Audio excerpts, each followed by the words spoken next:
Betting apps promote చేస్తున్న వాళ్ళని celebrities కావచ్చు లేదంటే యూట్యూబ్ ఇన్ఫ్లుయెన్సర్స్ మీద కేసులు పెడుతున్నారు కదా, దాని గురించి మీరు ఏమంటారు? వాళ్ళు చేసిన తప్పే కానీ వాళ్ళు కావాలని చేయలేదు కదా.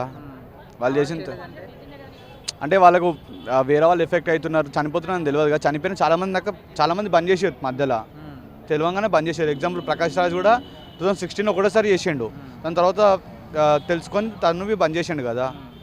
సో ఇప్పుడు వాళ్ళు చాలామంది సారీ చెప్పారు కదా, సో సారీ చెప్తే వదిలేయాలంటావా, అదే అరెస్ట్ చేయాలంటావా?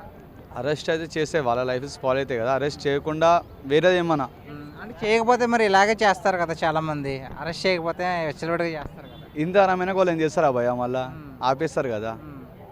ఆపేస్తారు, పక్కా ఆపేస్తారు. ఓకే, ఇప్పుడు పల్లవి ప్రశాంత్ ఉన్నాడు కదా, బిగ్ బాస్ ముందు ఎవరో తెలియదు కానీ బిగ్ బాస్కి వచ్చి నేను రైతు పెట్టినని చెప్పుకుని ఇప్పుడు బెట్టింగ్ యాప్స్ ప్రమోట్ చేస్తున్నాడు కదా, మరి దానికి నువ్వేమంటావు? ఆనంద్ దొంగన కొడుకే లేడు, ఆనంద్ గేమరే లేడు. టూ సైడ్ రెండు ముఖాలు ఉన్నాయి వానికి. ఎందుకు అలా అంటున్నావు? బిగ్ బాస్ స్టార్టింగ్ ఎట్లుండే, బిగ్ బాస్ తర్వాత ఎట్లున్నాడు, రైతులకే అన్నాడు.